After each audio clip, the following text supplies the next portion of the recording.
السلام عليكم ورحمة الله وبركاته. أهلا بيكم معايا فيديو جديد من وي. فيديو النهاردة إن شاء الله هيكون معانا فكرة جديدة، وفكرتنا النهاردة من الأفكار اللي انتوا بتحبوها جدا، وهي طبعا كيفية استخدام بقايا الخيوط. وخصوصا إن جالي سؤال من ماما نادية حبيبة قلبي، ربنا يبارك في عمرها ويديها الصحة والعافية يا رب، إن هي كونت مجموعة من المربعات وحابة إن هي تستفيد بيها في عمل كامل بطريقة تشبيك سهلة، وإن هي تقدر تعمل منها حاجة حلوة. عملنا مع بعض فكرة المربع اللي هو من دور واحد، المربع المصمت اللي كان من دور واحد بس، وشرحنا بيه طريقة تكوين شال مستطيل. النهاردة هشرح لكم طريقة المربع هو بس من سطرين، بطريقة ان احنا نكون كوفية رجالي او حريمي من بقايا الخيوط. وحبيبة قلبي ماما نادية، انت ممكن المربعات اللي عند حضرتك تفكي السطر بس الاخير، وتبتدي تشبكي المربعات في بعضها زي ما احنا هنشبكها مع بعض النهاردة، وتكوني منها شال مستطيل او تكوني منها كوفية. وممكن تعملي منها حاجات كتير جدا، يعني ممكن نعمل كارديجان، بلوزة، ممكن نعمل كوفية زي ما هنعمل النهاردة ان شاء الله مع بعض، شال مستطيل، تعملي مفرش للسرير، بطانية للبيبي، نقدر نستفيد بيها بحاجات كتير جدا. اتمنى ان الفيديو النهاردة يكون سهل وبسيط عليكم، وان هو ينول اعجابكم. ما تنسوش اذا عجبكم الفيديو تدعموني بلايك وشير وسبسكرايب، والبنات اللي لسه اول مرة يتابعوني دوسوا سبسكرايب، وكلنا ندوس على زرار تفعيل الجرس عشان يوصلنا دايما كل جديد. هنقول بسم الله الرحمن الرحيم ونبتدي نشتغل. هنا كنت شغله مع بعض اول 3 مربعات، وهم بيكونوا عرض الكوفيه. لو حابين تزودوا مربع كمان مفيش مشكله، او على حسب طبعا الشغل اللي هتشتغلوه، بتشتغلوا عدد المربعات على حسب العرض اللي احنا محتاجينه. وبنبتدي نكون الطول.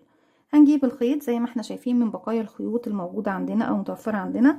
ممكن كمان بدل ماما نادية حبيبتي ما تفكي السطر الاخير، ممكن نكون الفكره دي من مربع من سطرين او من 3 او من اكثر. يعني المهم ان احنا بس في السطر الاخير بنبتدي نشبك المربعات في بعضها، وكل عدد المربعات اللي عندنا يكونوا بنفس عدد السطور وبنفس عدد الغرز طبعا.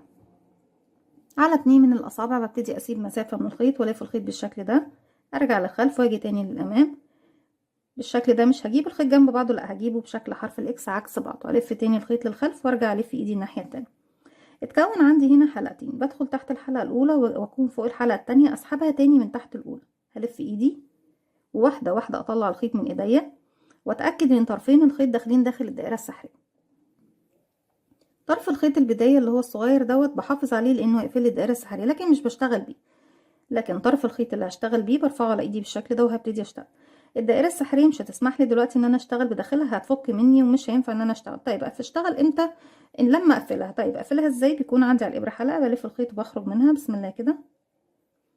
طيب كده كونا سلسلة. السلسلة دي او الحلقة دي اللي عملناها بتقوم معايا بدورين. الدور الاول هي خلاص قفلت لي الدائرة السحرية. الدور التاني بتكون جزء من ارتفاعنا للغرزة الاولى، وغرزتنا هتكون غرزة العمود بلفة في المربع كله. وارتفاع غرزة العمود بتكون 3 سلسلة، ارتفعنا منهم 1 بكمل عليها كمان 2، 1 2، يبقى كده معايا 3 سلاسل كاملين، وبعتبرهم اول عمود بلفة موجود عندي يعني من المجموعة الاولى. كل مجموعة من المجموعات بتكون مكونة من 3 عمود او 4 عمود على حسب ما انتي تختاري. انا هنشتغلها النهاردة ب3 عمود بلفة، لكن لو عايز تشتغليها ب4 مفيش مشكلة. ازاي بنشتغل العمود بلفة؟ بيكون عندي على الابرة حلقة، بلف الخيط، بيكونوا حلقتين ولفيت لفة واحدة لانه عمود بلفة واحدة. هنزل من داخل الدائرة السحرية، برفع الخيط عندي هنا اللي على الدائرة السحرية زي ما احنا شايفين فتلتين اهم، برفعهم على الابرة واسحب الخيط واخرج. معايا كده على الابرة 3 حلقات، هلف الخيط واخرج من حلقتين، 1 2، اتبقوا 2، هلف الخيط واخرج منهم 1 2. كده بقى عندي عمود 2 3، وبكده بنكون كونا المجموعة الاولى. بعد كل مجموعة ومجموعة باخد 3 سلاسل مسافة، 1 2 3. السطر الاول بيكون كله كامل، وبالنسبة للمربع الاول بيكون السطر التاني كمان كله كامل، ما بنشبكش فيه. هلف الخيط وادخل اشتغل تاني مجموعة مكونة من 3 عمود كده، 1 2. طيب مركز الدائرة واسع شوية ومش عارفة اشتغل، بشد الخيط شوية لغاية ما اوصل ايه للسمك اللي انا محتاجاه. 3. تاني مجموعة خلصت، بشتغل بعدها 3 سلاسل، 1 2 3. تالت مجموعة مكونة من 3 عمود كده، 1 2 3.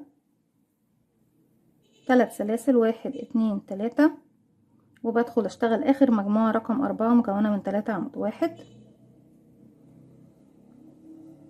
2 3. كده خلاص كونا الاربع مجموعات. طيب شايفين خيط البداية بشده بقفل منتصف المربع. لسه الزاوية الأخيرة ما كوناهاش، لأن احنا بعد كل 3 عمود باخد 3 سلسلة مسافة، 1 2 3، واروح لتالت سلسلة ارتفاع اشتغلتها في العمود الأول، برفع الحلقة الأمامية كده وانزلها تحت الإبرة، وبرفع الإبرة الحلقتين اللي وراها على طول، واخلي معايا كمان خيط البداية ده عشان اخفيه معايا. هسحب الخيط واخرج من تحت الحلقات دي ومن تحت الحلقة اللي عندي على الإبرة. طيب بما اننا بنقول ان هو مربع أعمدة، معنى كده ان انا هشتغل على الأعمدة. طيب مكان المربع العمود الأول اللي هو كان 3 سلاسل، برتفع كمان 3 سلاسل وبعتبرهم العمود الأول فوق العمود الأول تحت. فوق العمود التاني بشتغل عمود،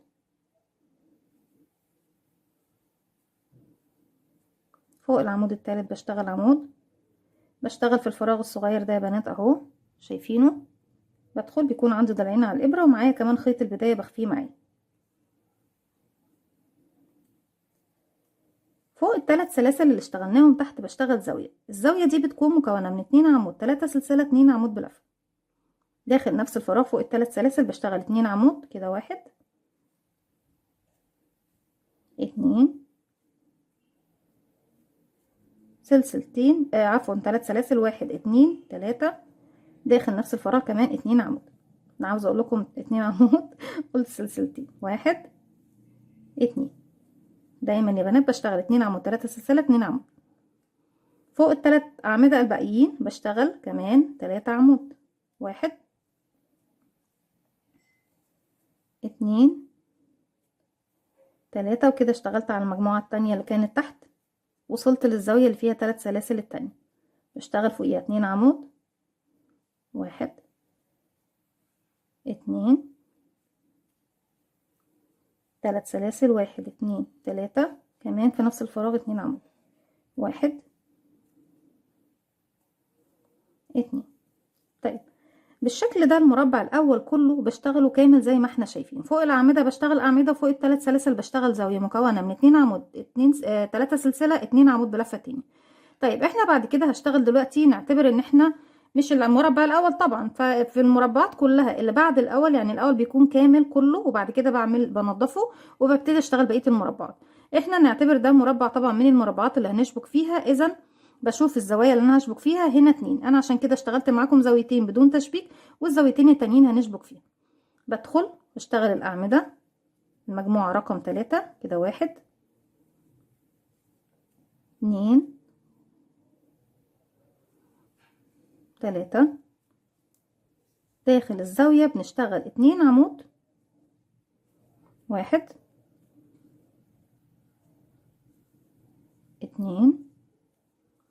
طيب كنت بشتغل 3 سلاسل لو انا بشتغل كامل بقى بدون تشبيك. اما لما بكون هشبك المربع في مربع تاني بشتغل سلسلة واحدة، وبجيب المربع بخلي الخيط من فوق كده، هجيب المربع اللي هشبك فيه وليكن ده، برفعه بالشكل ده، وش المربع ده اهو ووش المربع ده اهو، والظهرين بيكونوا قصاد بعض. عندي الزاوية اللي هشبك فيها بنزل من تحت، انا كده ايه خدت سلسلة بعد ما عملت العمودين الاولين في الزاوية دي، هنزل من تحت الثلاث سلاسل هنا في المنتصف، اسحب الخيط واخرج. والطريقة دي مختلفة عن الطريقة اللي احنا اشتغلناها مع بعض في شرح بقايا الخيوط من مربع سطر واحد بس.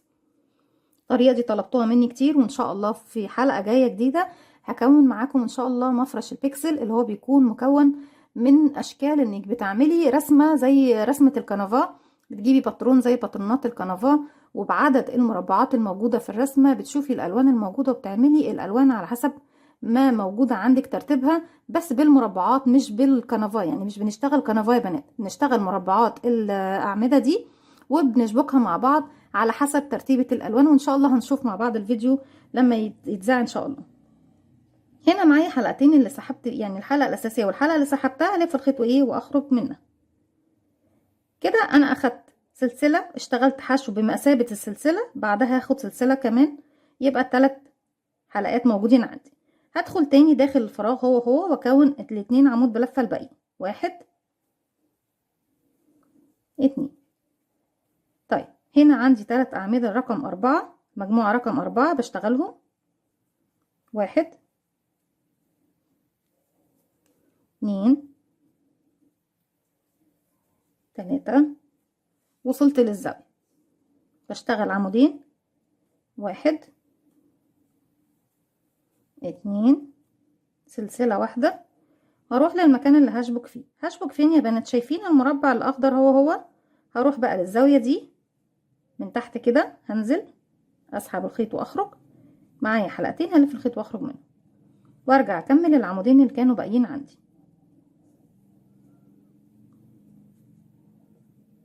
1 2. وكده الخيط خلص معايا، بس ايه مش مشكلة، في النهاية في تالت سلسلة ارتفاع بدخل،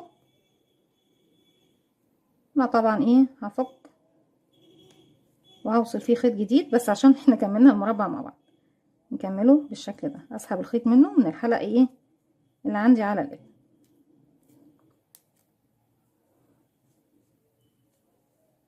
المفروض طبعا ان انا بكون سايبة 10 سنتي، لكن انا طبعا هفك المربع ده بعد الفيديو، لكن احنا ايه خلاص شرحنا مع بعض فمش هطول عليكم. من المفروض ان الخيط اللي بيفيد معايا ببتدي اسحبه من تحت الغرز بالشكل ده، وبإبرة التنظيف بنضفه ايه داخل الشغل بالشكل ده. احنا كده شبكنا المربع ده في المربع ده. طيب المفروض ان احنا هنا بعد كده بنبتدي نشتغل مربع كمان، بشبك مرة هنا ومرة هنا ومرة هنا. خلاص يا بنات، هنا اشتغلت لوحدي مربع مكون من سطر واحد، السطر التاني اشتغلت فيه اول 3 سلاسل، هشتغل العمودين الباقيين كده 2 3. هتقابلني الزاوية المكونة من 3 سلاسل، بنزل من تحت كده اشتغل عمودين، 1 2، وهبتدي اشبك سلسلة من التلاتة، هجيب المربع اللي هشبك فيه. احنا وش المربع هنا ووش المربع هنا، الظهرين يا بنات قصاد بعض. من تحت كده عند الزاوية هنزل واسحب الخيط واخرج، معايا حلقتين هلف الخيط واخرج منهم واخد بعدها سلسلة. بعد غرزة الحشو اللي عملتها اخدت سلسلة، هرجع تاني للزاوية اللي كنت بكملها، اكمل العمودين اللي كنت لسه بشغلهم، 1 2. هيقابلني المجموعة التانية من 3 عمود بشتغلهم، 1 2 3. ال3 سلاسل بشتغل عمودين، 1 2. كنا بناخد 3 سلاسل لو بشتغل المربع كامل من غير تشبيك، بالتشبيك بشتغل سلسلة واحدة بس. وهنشوف بقى المكان اللي هشبك بيه فيه. طيب المكان اللي هشبك فيه هنا عندي الزاوية دي مجموعة ما بين الاربع مربعات دول، المربع اللي احنا بنشغله مع بعض والمربع اللي شغلناه وشبكناه والمربعين اللي فوقيه. طيب نشوف بقى هنشبك فين. هل يا ترى هشبك في الزاوية اللي باللون الاخضر، ولا بالزاوية اللي هي باللون الاخضر الفاتح ده، ولا في الزاوية اللي باللون التركواز؟ هشبك فين يا بنات؟ شايفين المكان اللي انا شبكت فيه غرزة الحشو دي اهو، اللي في المنتصف اللي شبكة الاتنين دول مع بعض. هنزل هنا من النص بالشكل ده، وابتدي من تحت المكان ده اهو ما بين المربعين نفسهم، هدخل وهسحب الخيط وهخرج وهلف الخيط واخرج من الحلقتين دول. يبقى شبكنا فين؟ شبكنا في المكان اللي هو ما بين المربعات كلها. خلاص اوكي. بعد كده بكمل العمودين الباقيين عندي،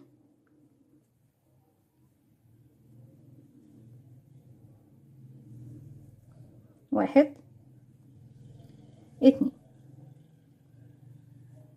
وممكن كمان نشبك في الزاوية اللي باللون الازرق على اعتبار طبعا ان احنا بنشبكها في بعضها، بس انا مش حباها تكون ايه، انا شبكت في المكان ده لاني مش حابة يكون المكان ده بعيد عن الاخضر كتير بالشكل ده. بصوا حتى بعد ما شبكنا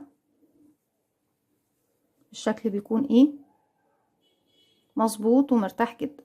اللي باللون الاخضر احنا ممكن نعمل فيها نفس اللي عملناه بالظبط، اني اشبك في المكان اللي في المنتصف هنا، بس انا ما حبيتش اعمل كده عشان مش عايزه ازود يعني عدد الالوان في المكان ده، حابة ان كل لون يكون بس مشبوك في طرف تاني مع المربع اللي قصاده على طول زي ما احنا شايفين. وبكمل كده. اشتغلنا 1 2 على ال3 اعمدة، بشتغل 3 اعمدة، 1 2 3، ورحنا للزاوية اللي فيها 3 سلاسل بشتغل عمودين، 1 2 سلسلة، وهبتدي اشبك في المكان ده. زي ما قلت لكم ممكن اشبك في الازرق، وممكن طبعا لو في نهاية المربع نفسه اشبك في الاخضر هنا، وممكن انزل من تحت كده بالشكل ده واسحب الخيط واخرج واشبك في المنتصف بالظبط بالشكل ده، واكمل العمودين، 1 2. ايهما افضل؟ هو طبعا انا ساعات بفضل الطريقه دي لان دي بيكون في المنتصف بالظبط، ولما باجي اشبك بعد كده المربع اللي جاي بشبك في المكان ده بردك بالظبط. بنزل فين يا بنات؟ بنزل هنا، بصوا بنزل من تحت كده واسحب بردك الغرزه الحشو اللي هي هتكون في المربع اللي جاي بالشكل ده. بكمل المربع اني بشبك بشغل على ال3 اعمده، 1 2 3 عمودين في السلاسل ال3، 1 2 1 2 3 سلسلة. ليه 3؟ لان انا مش بشبك حاجة في الزاوية دي. كمان عمودين بلف، 1 2 تالت سلسلة ارتفاع، بدخل وبقفل بغرزة منزلقة، بسحب الخيط من الحلقة اللي على الابرة وبسيب 10 سنتي، وببتدي بعد كده انضف بقى الخيوط اللي عندنا في المربعات بإبرة التنظيف. دي الفكرة بتاعت النهاردة. اتمنى يا رب ان هي تكون سهلة وبسيطة، وبتجمعي بقى مجموعة الوان كتيرة. انا لسه هدخل فيها مجموعة الوان كتيرة. اتمنى يا رب ان هي تنول اعجابكم. ما تنسوش اذا عجبكم الفيديو تعملوا لي لايك وشير وسبسكرايب، واستنوني فيديو جديد من وي، وكمان فعلوا زرار الجرس عشان يوصلكم دايما مني كل جديد. السلام عليكم ورحمة الله وبركاته.